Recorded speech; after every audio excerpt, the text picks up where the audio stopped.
पाप से है तारती। श्री भागवत भगवान की है आरती, पापियों को पाप से है तारती। ये अमर ग्रंथ ये मुक्ति पंथ ये पंचम वेद निराला, नव ज्योति जगाने वाला। यह अमर ग्रंथ यह मुक्ति पंथ यह पंचम वेद निराला, नव ज्योति जगाने वाला। हरि नाम यही हर ध्यान यही, हरि नाम यही हरि ध्यान यही, हरि नाम यही हर ध्यान यही, हरि नाम यही हरि ध्यान यही। यज्ञ के मंगल की आरती, पापियों को पाप से है तारती।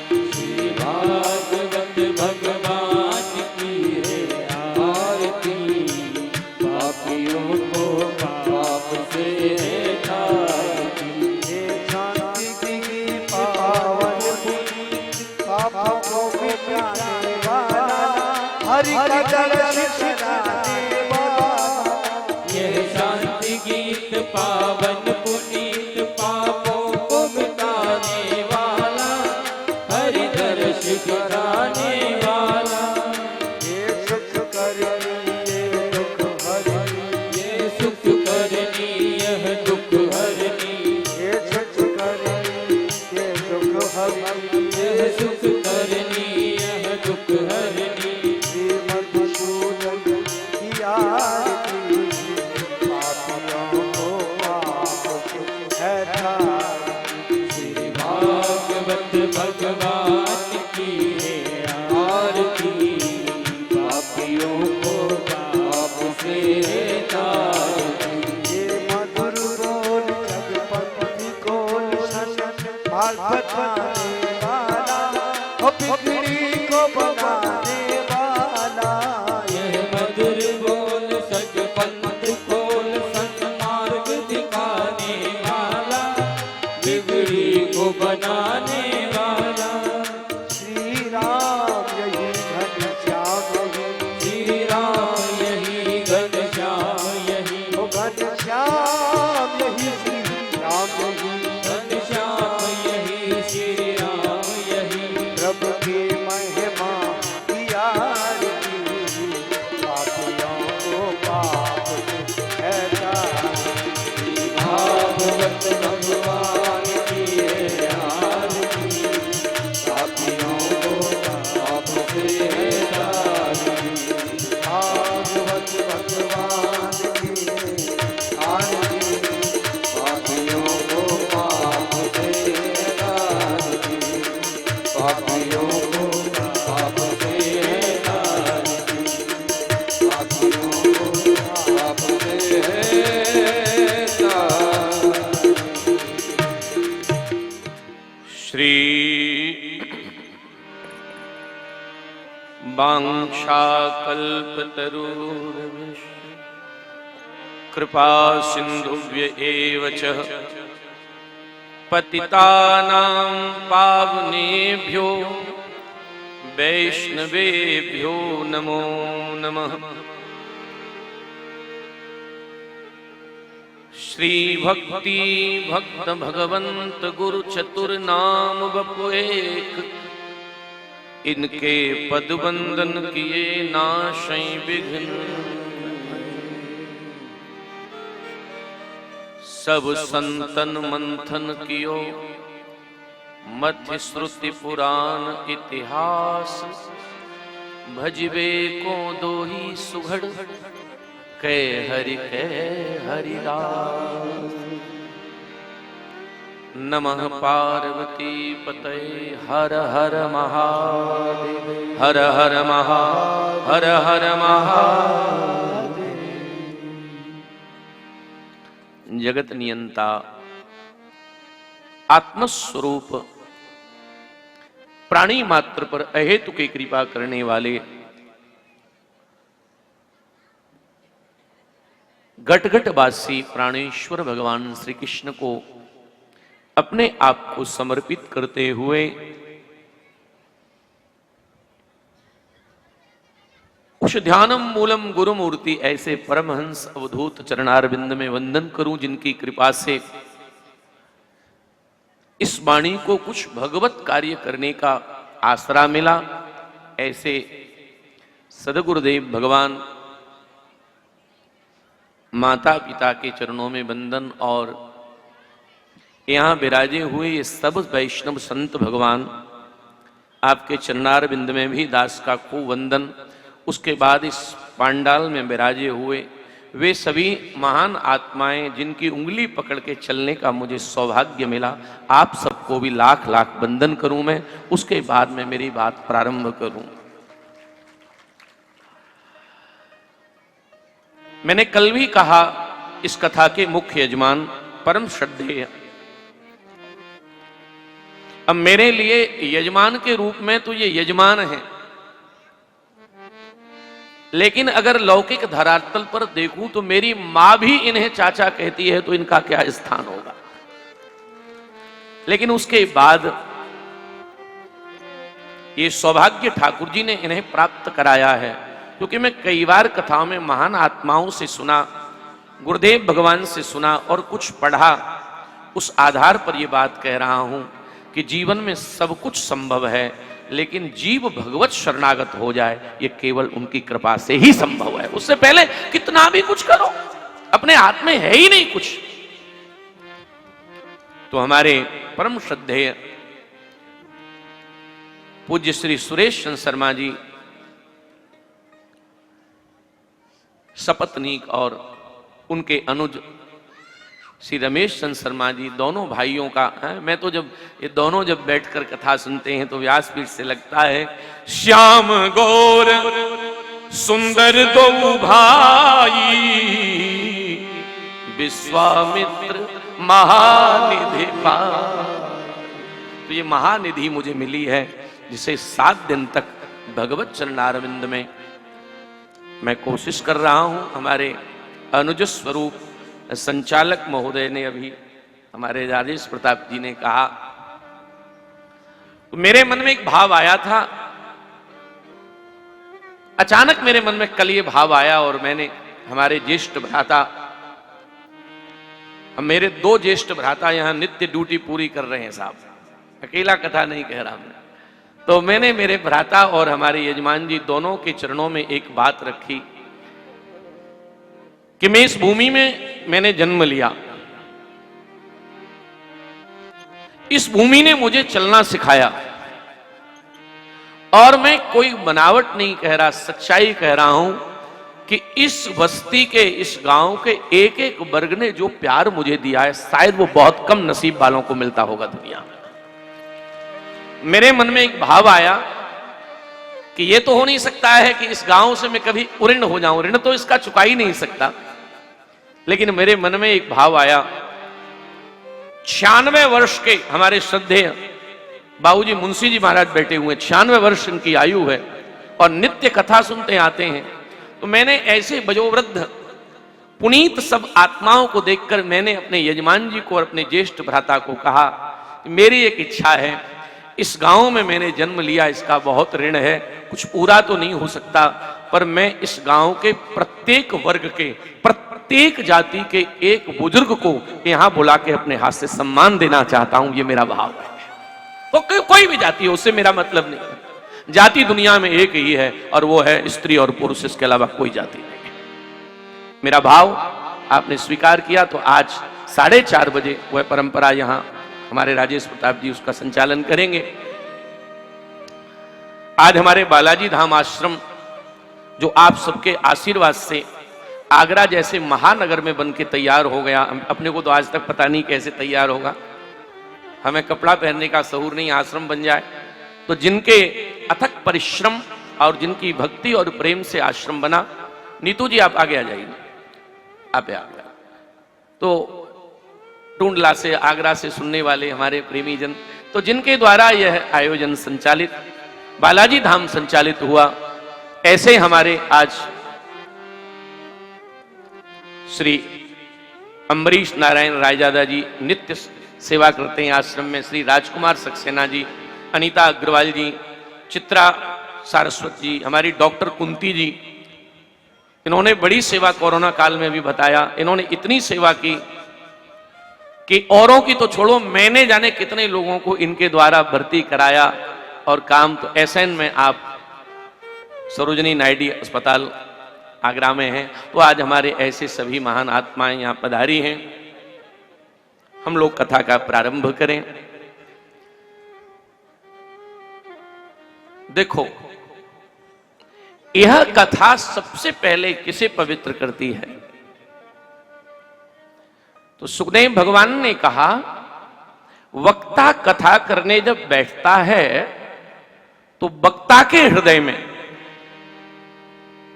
श्री ठाकुर जी जब तक प्रवेश नहीं करेंगे तब तक वो कथा नहीं कह सकता।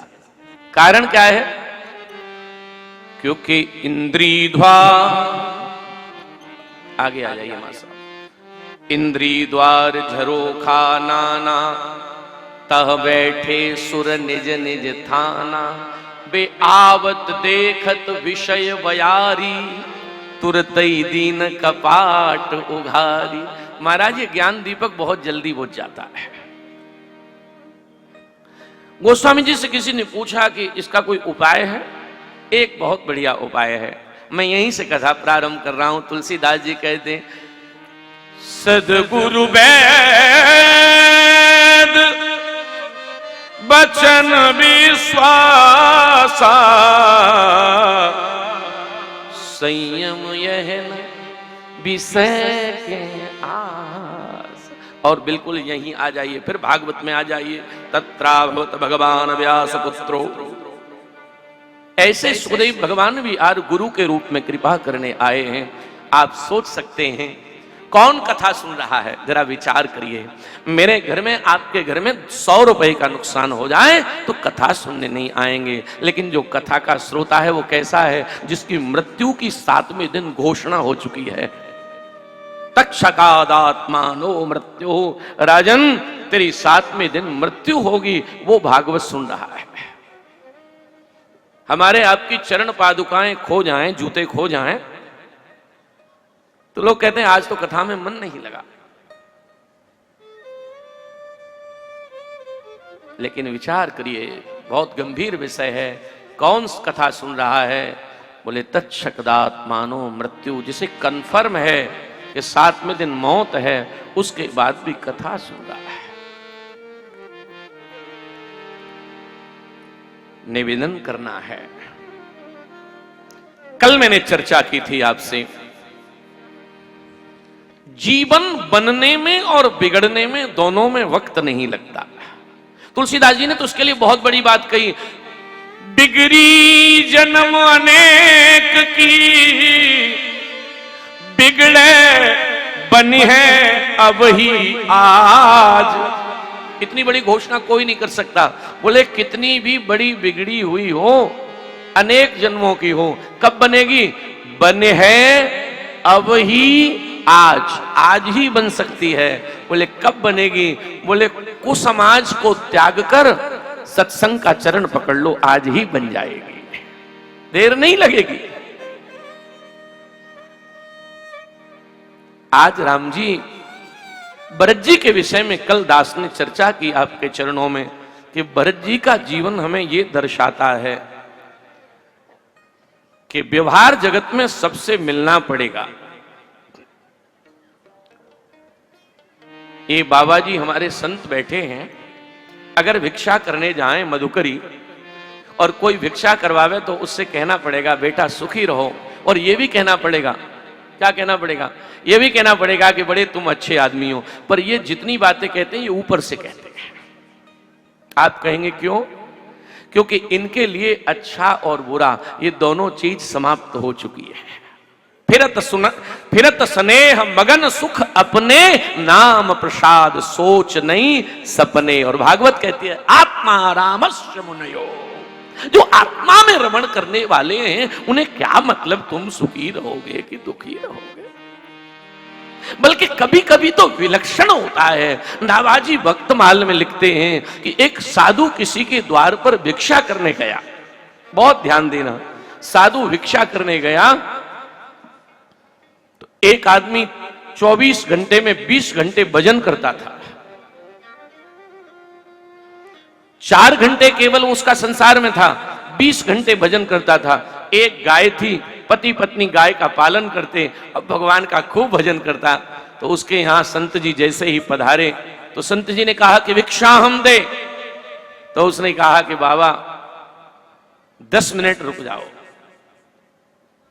आगे गए, आगे एक आदमी था, ओ महाराज 3-4 नाती के गोद में रखे, 3-4 कंधे पे रखे, रुपया गिने, माला पहने, ये सब करे। संत जी ने उससे कहा भिक्षा हम देगा ना, डंडा लाओ, इन महात्माओं को देखेंगे, काम तो कुछ है नहीं, एक फौज भरी फिरती है। डंडा जो उठाया, महात्मा जी ने कहा भगवान तेरी खूब तरक्की करेंगे। उसकी घरवाली ने कहा बाबा क्या कह रहा है? तो वो मूर्ख है, फिर भी क्या बोला? बोले डंडा से अच्छे अच्छे भला करते हैं। लेकिन दूसरे उस गाय वाले के यहां जब संत गए तो उसने, गाय वो और उसकी पत्नी 3 मेंबर थे घर में, उसने कहा सरकार 2 मिनट रुको, समय बस दूध निकालने का हो गया है, बस दूध निकालूं, आपका भोग लगा दूं, बड़ी कृपा भई संत पधारे। अरे इस कलयुग में भगवान बांसुरी और धनुष लेके किसी के द्वार पर नहीं आएंगे, इस युग में तो भगवान संत वेश में ही आएंगे, बड़ी कृपा करी महाराज आप पधारे। सो दूध निकाल के गैया का संतों को परोसा, तुलसी डल डाल के कहा भोग लग गया। संतों ने कहा भगवान चले, दूध पी के संतों ने कहा ठाकुर जी करे तेरी गैया संजा तक मर जाएगा। तब वो पूछा कि ये संतों की ये क्या लीला है? भगवान महादेव से पार्वती ने कहा ये महात्मा क्या करते हैं? शंकर जी ने कहा कि सही करते हैं। बोले क्यों? बोले जो पहले डंडा उठा रहा था वो संसार में, धन में, वैभव में इतना लीन है कि भगवान ने कहा तेरी खूब तरक्की हो, नरक का इंतजाम ऐसे ही करता रहे। और ये जो गाय वाला है इसका सिवाय गाय के और कहीं मोह नहीं है, बाकी सीधा ठाकुर जी से इसका तार जुड़ गया, केवल गैया ही झंझट से आशीर्वाद दिया, गैया मरी और सीधा ठाकुर जी से मिला। तो महाराज ये जो मनोवृत्ति है इसको समझ पाना थोड़ा टेढ़ा है। सुखदेव भगवान ने कहा परीक्षित, भरत जी ने बहुत भजन किया और 3 जन्म की चर्चा की हमने कल। एक जन्म में भरत भय और हिरण का बच्चा पाला, तो दूसरे में मृग भरत भय और तीसरे जन्म में जड़ भरत हुए, रहुगण का उद्धार किया। अब इसी स्कंद के अंत में भूगोल खगोल का वर्णन आया है और भूगोल खगोल में श्री सुखदेव भगवान ने परीक्षित से कहा राजन और तो बहुत बातें मैंने तुम्हें सुनाई, लेकिन अब एक बात कहूं। बोले क्या? बोले पृथ्वी से 100 योजन नीचे पापियों के लिए दंड का विधान, और उस दंड में क्या है? बोले उसमें नरकों का वर्णन है।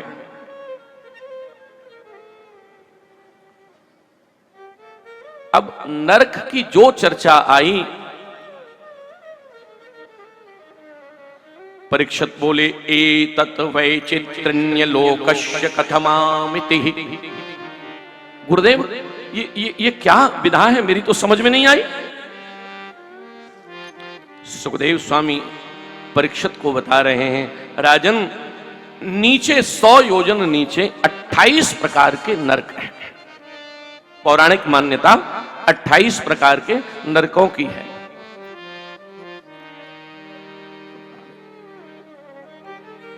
और 28 प्रकार के नरकों में सबसे पहला नरक है, उसका नाम है तामिष्ण। परीक्षित जी कहते हैं नरका नाम भगवान कमी देशे देश विशेष अथा। महाराज ये नरक कहां है, कैसे हैं?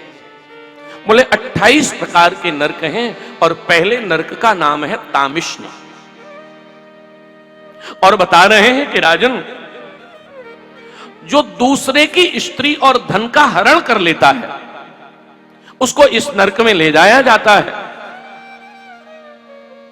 और महाराज उसमें लिखा है यमदूत काल पास में बांधकर इसे घसीटते हैं। मैं बहुत जल्दी कर दूंगा इस कथा को पूरी, क्योंकि इसकी कोई बहुत चर्चा जरूरत नहीं है। और दूसरा जो नरक है उसका नाम है अंधतामिश्न। जो मनुष्य बातें तो धर्म की करता है, आगे आ जाइए हम श्री हरिशरण। हमारे आदरणीय श्री देवेंद्र तोमर जी, हमारे मामा जी बड़े प्यारे हैं। आजकल बालाजी धाम में भी आपका खूब दर्शन होता है। श्री हरिशरण। तो हम लोग बहुत धीरे से नरक की बात समझ लें तो जो मनुष्य धर्म की बातें करता है लेकिन आंतरिकता में धर्म से नहीं जुड़ा रहता है, उसके लिए अंधतामिश्न नरक का विधान है। सुखदेव स्वामी कह रहे हैं तीसरे नरक का नाम है रौरव। और राजन, करबो हिमंत यत्र सदौरव।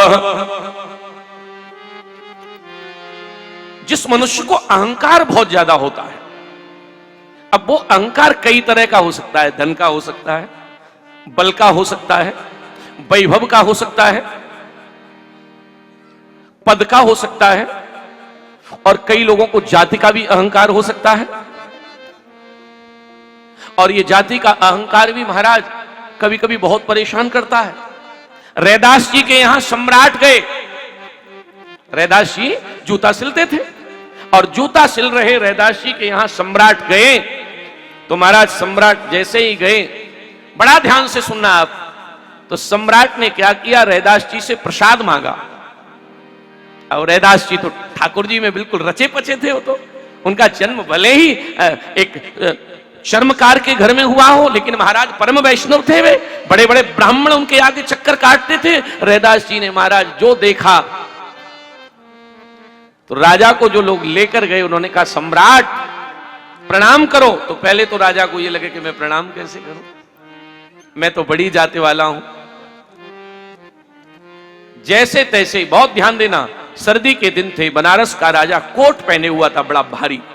तो जैसे ही कहा प्रसाद लीजिए ना, तो प्रसाद लेने की बात आई तो राजा ने हाथ आगे किए, और हाथ बड़ी मुश्किल से, मन तो नहीं कर रहा था, और हाथ आगे किए महाराज। तो अब साधु की भी आनंद। तो रैदास जी ने प्रसाद क्या दिया, जिस पात्र में चमड़ा गीला हो रखा था, चमड़ा गीला था, रापी पड़ी, उस चमड़े का पानी लेके बोले ले राजन। तो जो भक्त थे वो तो पी गए, भक्त थे वे पी गए। लेकिन राजा ने वो क्या किया, राजा ने वो प्रसाद ऐसे लिया और मुंह के लिए ले गया। पीना तो था नहीं, चमड़े का पानी कौन पिए, और महाराज कोट की बाजू में ऐसे लुढ़का दिया। घर पर पहुंचा, देखा तो कोट में दाग लग गया है। ये सब भक्ति का दाग भी बहुत विचित्र होता है। सबरी को लगा, मीरा को लगा, रैदास को लगा, नानक को लगा, जनाबाई को लगा, कबीर को लगा, सूर को लगा, विट्ठल। महाराज भक्ति का दाग अद्भुत दाग है। ऐसा लगा महाराज, राजा ने देखा कोट गीला भया और महाराज दाग लगे। राजा ने दिया धोबी को, ले साफ करके लाओ। अब महाराज धोबी ने उसे धोया। अब धोया, दाग बड़ा तगड़ा लगा, तो वो धोबी से छूटे नहीं महाराज। तो उसने रगड़ा और रगड़ा तो छूटा नहीं। तो उस धोबी ने क्या किया, उस दाग को महाराज दांत से रगड़ने लगा। और जो दांत से रगड़ा, बहुत ध्यान देना, भाव यहीं रहेगा तो समझ में आएगा। जैसे ही दांत से रगड़ा, तो दांत से रगड़ते ही धोबी हाथ उठाकर हरी हरी कह के नाचने लगा। उस प्रसाद का परमाणु अंदर चला गया। महाराज धोबी नाचने लगा। और जब धोबी ने ये व्यथा आकर बनारस के राजा को बताई कि उस प्रसाद में ये सब था, बनारस का राजा आया और रैदास जी के चरणों में गिर के बोला कृपा करो। कैसी? बोले एक ही कृपा कर दो, किसी भी तरह। कौन सी कृपा करनी है? बोले आप एक कृपा कर दो मेरे ऊपर, वही वाला प्रसाद दे दो। धीरे से रैदास जी ने लिया और एक लड्डू उठा के दे दिया। राजा बोला महाराज ये वाला नहीं चाहिए, ये वाला नहीं चाहिए, तो वही वाला चाहिए। और वो जो प्रसाद था कबीर दास की बेटी कमाली, रैदास जी की शिष्या थी, वो उस प्रसाद को ले गई और उसकी शादी हो गई मुल्तान में, पाकिस्तान। श्री रैदास जी कहते हैं जब पिया दिया तब पिया नहीं, जिन पिया पिया को जान लिया, अब तो राजन केवल पानी वह प्रसाद मुल्तान गया, अब तो राजन केवल पानी वो प्रसाद मुल्तान। भैया तो ये जो अहंकार की वृत्ति है महाराज, ये बहुत, गीता में भगवान बार बार कहते हैं अहंकार विमूढ़ात्मा। हे अर्जुन, अहंकार की सबसे पहली पहचान क्या है? बोले अहंकारी सोच लेता है कि काम मैं कर रहा हूं। सबसे पहली पहचान क्या है? मैं कर रहा हूं। महाराज 28 नरकों में अंधकूप, क्रमी भोजन, संदेश, ताप्त भूमि, बज्राष्टक, वैतरणी, पूयोध, प्राणरोध, महाराज ऐसे 28 नरक का वर्णन किया। तो सुखदेव भगवान ने एक नरक का जो वर्णन किया, तो परीक्षित जी ने बीच में एक बात कही, मुझे एक बात बता दो। बोले क्या? बोले तुमने नरकों का इतना बढ़िया वर्णन कर दिया, लेकिन मुझे डर लग रहा है। बोले किस बात का? बहुत अलर्ट होके सुनना। बोले किस बात का? बोले मुझे ये डर लग रहा है कि पाप दो तरह के होते हैं। कैसे? बोले एक कर दिए जाएं और एक हो जाएं। बोले पाप तो पाप ही होता है। तो बोले आप एक बात बताओ, ये पाप से बचना कैसे? अगर पाप हो गया तो फिर क्या करें, कैसे बचना है? तो सुखदेव स्वामी तो परम परिव्राजक तत्वनिष्ठ महापुरुष थे। बोले राजन एक ही उपाय है बचने का। बोले क्या? बोले तत्व ज्ञान हो जाए। अगर तत्व ज्ञान हो जाए तो पाप से बच जाएंगे। परीक्षित ने कहा पर गुरुदेव एक बात कहें। क्या? तत्व ज्ञान पहले तो सबको होता नहीं है। अच्छा हो जाए तो ठहरता नहीं। तत्व ज्ञान एक गुरुजी ने शिष्य को बताया, बोले सब में भगवान है, यही तत्व ज्ञान है। क्या है? सब में भगवान है, यही तत्व ज्ञान है। तो बोले सब में भगवान है? बोले हाँ सब में भगवान है। बोले सब में? बोले हाँ सब में। बोले तो फिर एक बात कहें। क्या? बोले जितने भी प्राणी संसार में हैं अब बिना भगवान के कोई नहीं है। बोले कोई नहीं है। अब ध्यान देना आप, जैसे ही कहा कि सब में भगवान है तो तुरंत महाराज वो शिष्य जो था वो पांडाल में से निकल के बाहर गया, और जब अपने घर जा रहा था तो सामने से एक हाथी आ रहा था, और हाथी पर उसका महावत बैठा था। महावत जोर जोर से चिल्ला रहा था, हाथी पागल हो गया है, हट जाइए हट जाइए, हाथी पागल हो गया है। लेकिन वो प्रवचन में से गया था ना अभी, तो बोला हाथी क्या है, भगवान है ये तो। तब तक हाथी आया और सूंड से लपेट के उसने जमीन में मारा। भगवान की कृपा भई कि एक टांग ही टूटी। टांग टूटी तो वो संत के पास गया। बोले क्या उपदेश करते हो, टांग तुड़वा दी आपने? आपने टांग तुड़वा दी? बोले क्यों? बोले आपने तो कहा कि सब में भगवान है, तो मैंने मान लिया कि हाथी में भगवान है। तो गुरुदेव ने हंस के कहा कि ज्ञान तो किया पर अधूरा रहा। बोले क्यों? बोले हाथी वाला भगवान अगर बिगड़ रहा था तो ऐरापत वाला भगवान ये भी तो कह रहा था कि हट जाओ सामने से। तो हाथी में भगवान का चिंतन किया, महावत में चिंतन नहीं किया। इसलिए तुम्हें ये अधूरा ज्ञान है। परीक्षित जी कहते हैं राजन, गुरुदेव आप ये बताओ, सबसे पहले आपको यह बताना है कि अगर किसी को ज्ञान न हो वो कैसे मुक्त, उसको पापों से कैसे छुटकारा मिलेगा? बड़ी सुंदर बात कही। बोले ज्ञान न हो तो दूसरा एक और है तरीका, क्योंकि पापों का एक जन्म, देखो हमारा और पापों का जन्मजात संबंध है।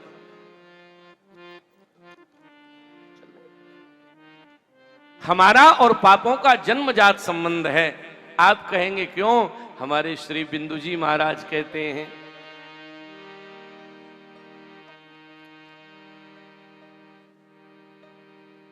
वो बोले किए तूने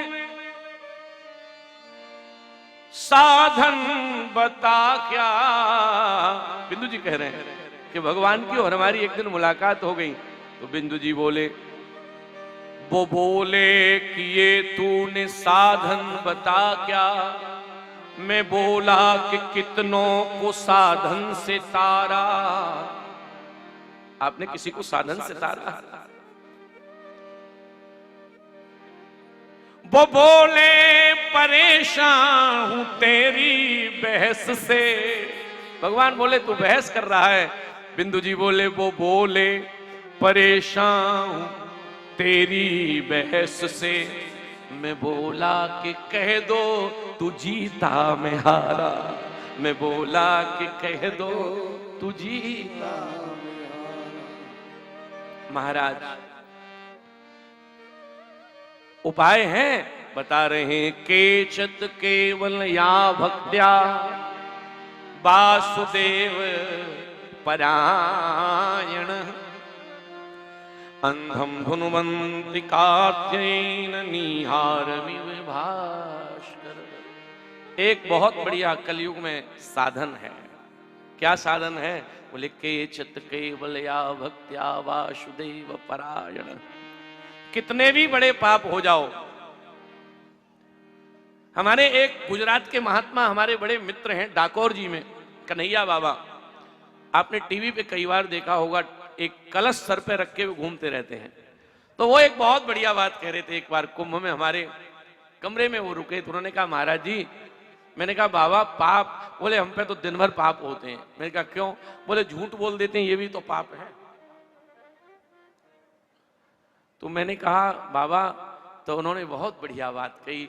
उन्होंने कहा महाराज, दुनिया के सारे पाप इकट्ठे हो जाएं, उनमें इतनी ताकत नहीं है जिन प्रभु के एक नाम को लेने से सारे पाप नष्ट हो जाते हैं। प्रभु के नाम में इतनी ताकत है महाराज।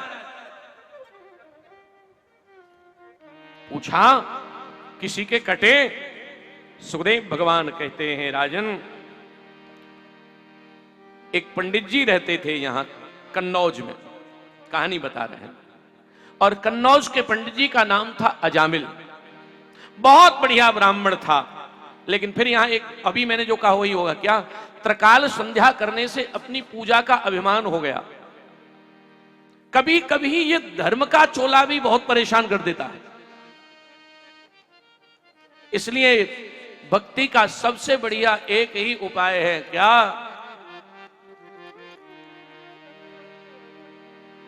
आठव जथा लाभ संतोषा,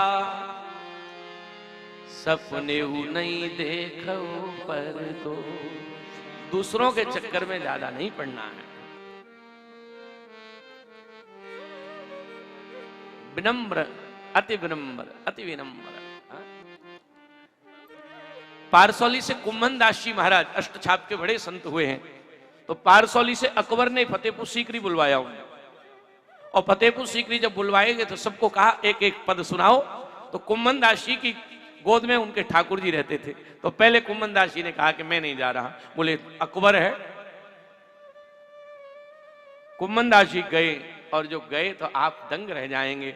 सबको, अब राजा था सामने बैठा, तो सबसे कहा सुनाओ सुनाओ सुनाओ सुना, सब सुनाए। जब कुम्भन दास जी का नंबर आया तो गोद में ठाकुर जी को लेकर बोले हमें कुछ सुनाने का मन ही नहीं कर रहा। अकबर बोला कुछ तो सुनाइए। तो बीरबल ने धीरे से कहा अकबर के कुम्भन दास जी के कान में, बोले अकबर है, अकबर बादशाह है, और तुम्हें ध्यान नहीं है? बाबा तुम सीकरी में बैठे हो, फतेहपुर सीकरी में। तो उसी समय उन्होंने एक पद गा दिया बना करके, संत को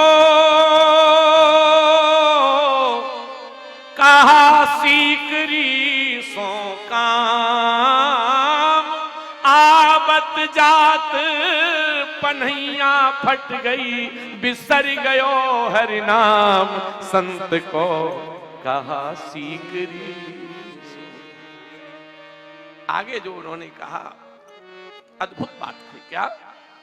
बीरबल की तरफ देखे कहा, बोले अकबर कितना भी बादशाह हो पर मेरे जैसे वैष्णव के लिए एक ही बात है, जाको दुख जाको मुख देखत दुख उपजे। ऐसे ऐसे दुष्टों का मुख देखते मुझे दुख होता है, लेकिन कैसी व्यवस्था है मुझे यहाँ के। जाको मुख देखत दुख उपजे, ताको करन परी प्रणाम, कुंभन दास लाल गिरधर बिन जीवन है बेकाम, संत को कहा सीकरी। हमें क्या लेना?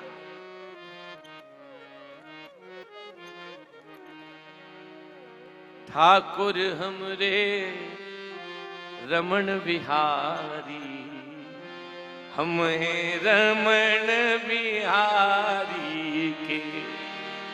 ठाकुर हमरे रमण बिहारी, हम हैं रमण बिहारी के।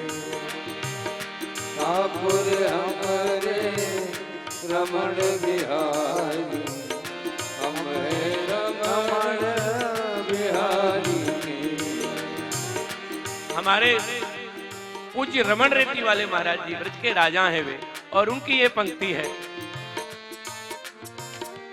ठाकुर हमरे रमण बिहारी, हम हैं रमण बिहारी के।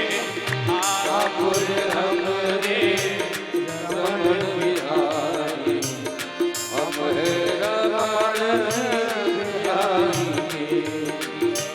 कोई बुरा कहे या भला कहे, कोई बुरा कहे या भला कहे, हम हो गए रमण बिहारी के। हाँ जी, ठाकुर हमरे सब गाइए।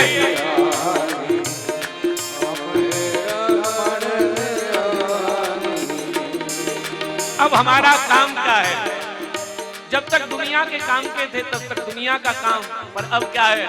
साधु सेवा धर्म हमारा, कामन दुनियादारी से। साधु सेवा धर्म हमारा, कामन दुनियादारी।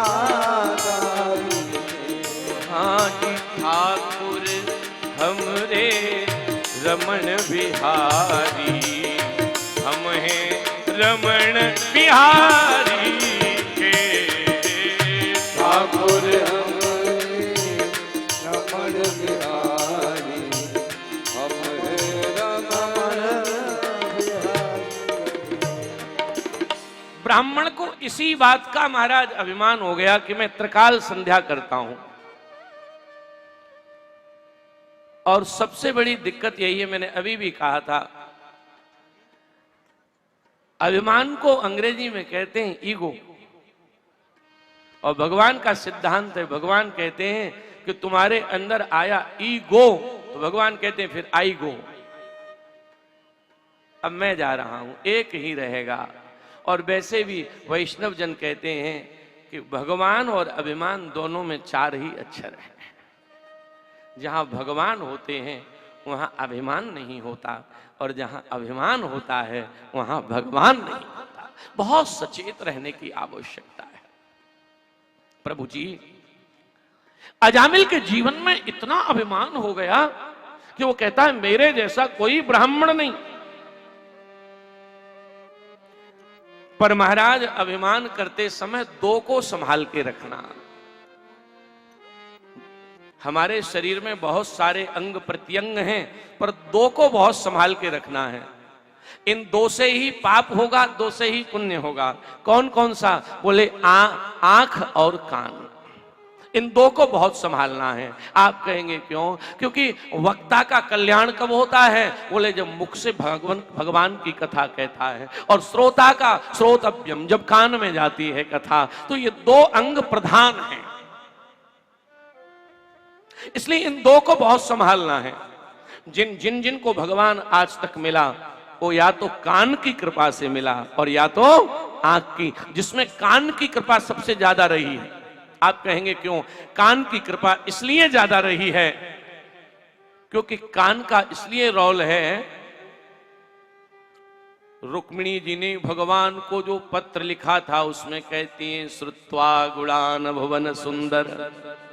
हे ठाकुर जी, आपसे मुझे जो प्रेम हुआ है वो सुन सुन के हुआ है। अब हम लोग यहाँ कथा, आप तो सभी सुविज्ञ श्रोता हैं, पर कोई ऐसा श्रोता हो जो पहली बार कथा में आया हो। अब वो पहली बार कथा में आवे और पहली बार में ही उसको कभी कथा नहीं सुनी हो सकता है घंटे 2 घंटे मन कम भी लगे, लेकिन बाद में जब उसे होश आएगा, वो विचार करेगा, वो चिंतन करेगा, वो महसूस करेगा, उसकी एकाग्र होंगी इंद्रियां, वो पूरा तल्लीनता आवेगी, तब क्या सोचेगा? उसके समझ में आएगा, बोले सुनी तो पहली बार है, पर यह बात पक्की है कि सुख की अनुभूति हो रही है। और जब ये अनुभूति आगे बढ़ेगी तो फिर वो एक ही बात सोचेगा कि जब उनकी सुनने में इतनी अच्छी लग रही है तो वे जिन्हें मिले होंगे उन्हें कैसा लगता हो। हा? क्या क्या कहूं और क्या क्या ना कहूं, रोज 3 घंटे यही सोचता रहता हूं। फिर हनुमान जी जैसी प्रेरणा देते हैं कहता रहता हूं, पर मैं सच यही आपसे कह रहा हूं, अजामिल का उद्धार और पाप दोनों की चर्चा यही है कि अजामिल से पाप तब हुआ जब उन्हें अभिमान हुआ कि मैं बहुत सतोगुणी हूं। और महाराज ये अभिमान हुआ तो स्नान करके आ रहे थे, घर में बीवी बच्चा सब हैं, लेकिन स्नान करके आए तो रास्ते में एक वैश्या केस सुखा रही है। अजामिल जी ने केस की तरफ देखा और केस की तरफ देखकर ही अजामिल जी वैश्या के ऊपर मुग्ध हो गए। ये प्रभु की लीला थी कि बहुत बड़े बनते हो ना तुम तीरंदाज, देखो अभी देखता हूं। और महाराज वैश्या को घर ले आए, वैश्यागामी बन गए देवता, और वैश्या के द्वारा 10 पुत्रों का जन्म हुआ। एक निवेदन करूं आपसे, छोटे मुंह बड़ी बात कह रहा हूं, कोई अपने आप को तीरंदाज मत समझना, ये किसी के हाथ में नहीं है। आप कहेंगे क्यों? क्योंकि जे राखे रघुवीर ते उबरे ते का। कोई भी गुण आ जाए, अकेले में यही कहना कि प्रभु ये गुण मेरा नहीं है, ये गुण तेरा है। हाँ, ये तेरी कृपा है कि तूने गुण तेरा है और यश मुझे मिल रहा है। मैं जब अभी आया था ना तो हमारी सखा मंडली, क्योंकि हर आदमी रिक्त स्थान की पूर्ति करने में लगा हुआ है, तो ये भी कर रहे थे, तो ये एक पंक्ति गा रहे थे, मैं कार में सुन रहा था। पतवार के बिना ही मेरी नाव चल रही, हैरान है जमाना मंजिल भी मिल रही, पर वृत्ति क्या हो? वृत्ति कैसी हो? करता नहीं मैं कुछ भी, सब काम हो रहा। क्यों? क्योंकि मेरा आपकी कृपा से सब काम हो रहा। कौन कर रहा है? श्री ठाकुर जी कर रहे हैं। बस केवल एक ही बात है, मैं ज्यादा लंबी चौड़ी बात नहीं, बस एक ही बात कहूंगा, संत से और भगवंत से रिश्ता जोड़िए बस, और ज्यादा चक्कर में मत। अब आपका जो रिश्ता बने, आपको जो ठीक लगे, ऐसा नहीं कि आप ये रिश्ता जो ठीक लगे। बिहार में एक गरीब के घर में पैदा हुए, कौन? प्रयागदास जी महाराज। नाभाजी ने का चरित्र लिखा है प्रयागदास जी महाराज का, और आपको सुन के हैरानी हो जाएगी। विधवा मां के बेटे प्रयागदास, कार्यकर्ता, आज हमें कार्यकर्ता भी दिख रहे हैं यहां, तो तो कार्यकर्ताओं से एक विनती है कि जो आए उन्हें वहीं बिठा दो, तो बड़ी कृपा होगी।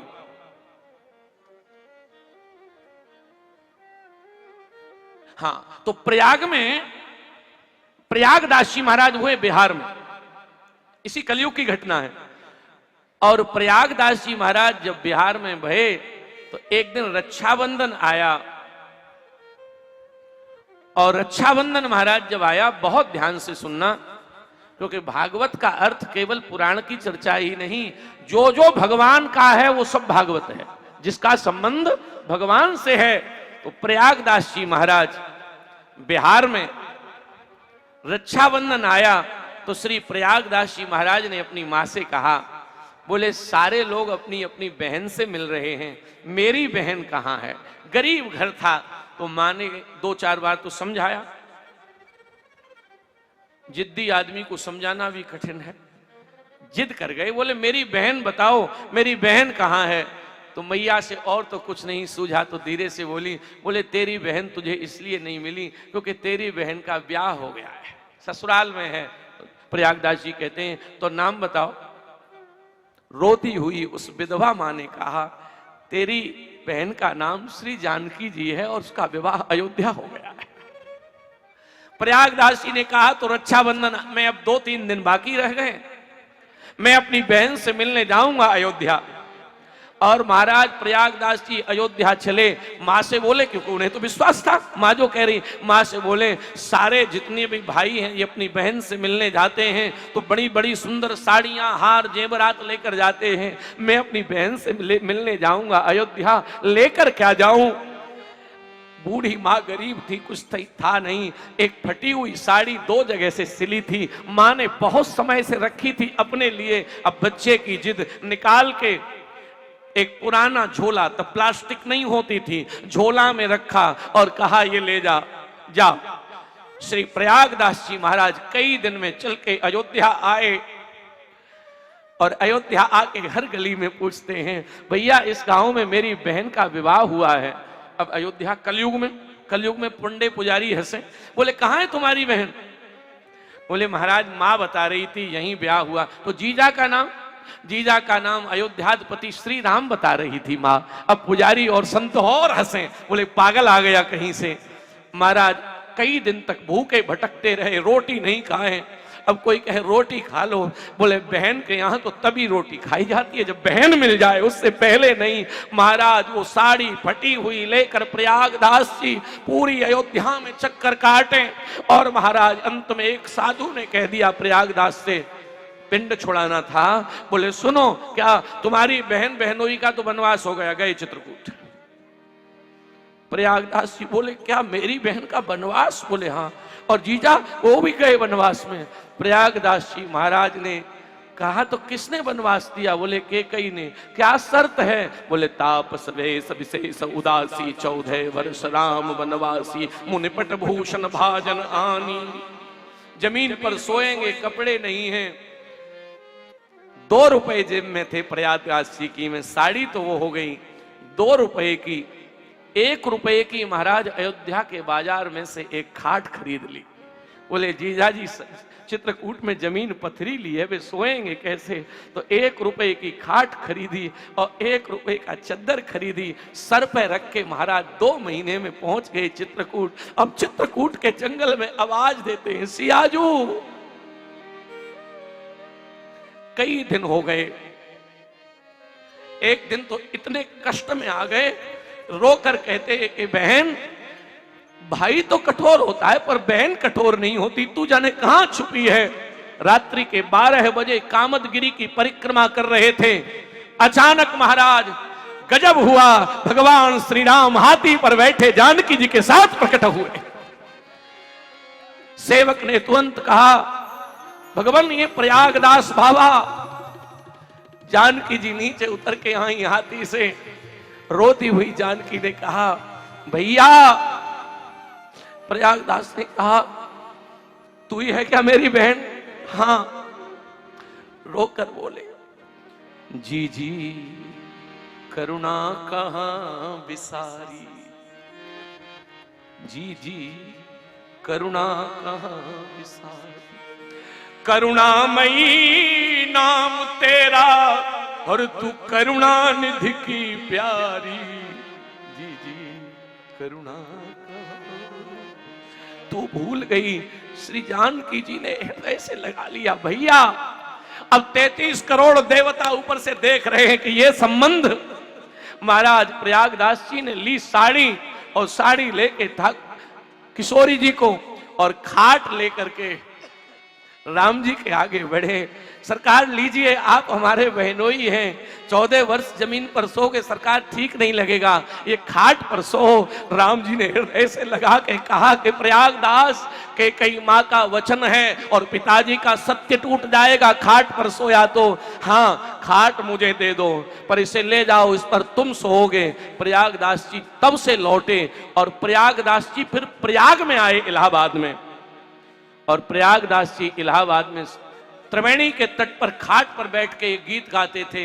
मैं गीत तो नहीं गाऊंगा, एक पंक्ति कह रहा हूं। कोई पूछता था आपका नाम क्या है, तो हाथ में करवा रखते थे, करवा जिसमें संत जल रखते हैं। तो प्रयागदास जी कहते नीम के नीचे खाट डाल ली और उसके नीचे करवा और उसमें खुद पालती लगा के बैठ गए बड़े मस्ती से। कोई साधु पूछता है आपका परिचय, कहते नीम के नीचे खाट पड़ी है और खाट के नीचे करवा और खाट के ऊपर बैठा है श्री राम लला का सरवा। ये राम जी का साला बैठा है। कोई संबंध मेरा सिवा राम जी से किसी और से नहीं है। मैं प्रार्थना आपके चरणारविंद में एक कर रहा हूं कि संबंध कोई भी बने पर संत और भगवंत से बनाइए। दुनिया के संबंध काम आने वाले नहीं है महाराज।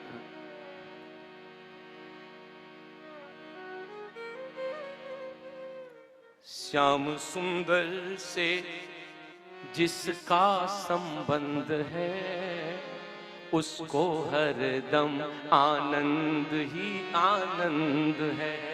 हाँ श्याम सुंदर से जिसका, सब गाइए, उसको हरदम आनंद ही आनंद है। श्याम सुंदर से जिसका संबंध है उसको हरदम आनंद ही आनंद है।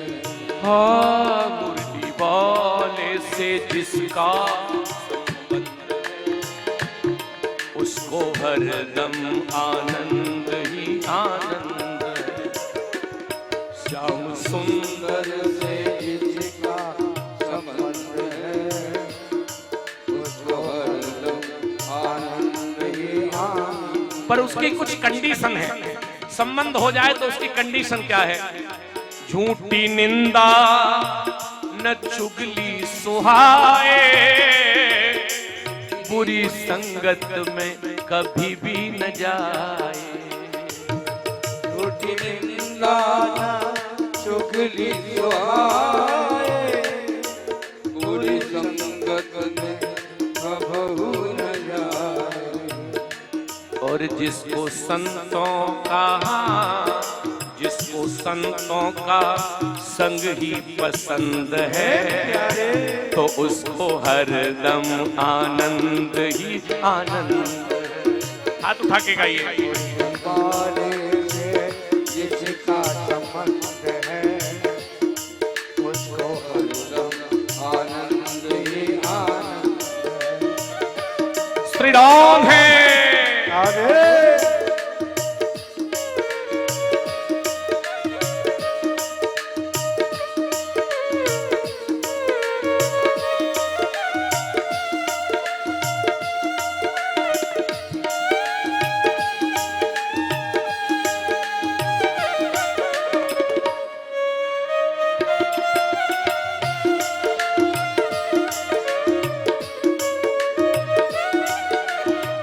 आगे चल के एक काम और करना पड़ेगा इस आनंद के लिए।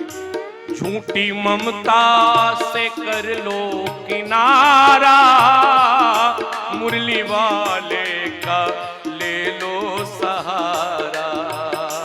झूठी ममता से कर लो किनारा, मुरली वाले का ले लो सहारा। जो रजा में रजामंद है।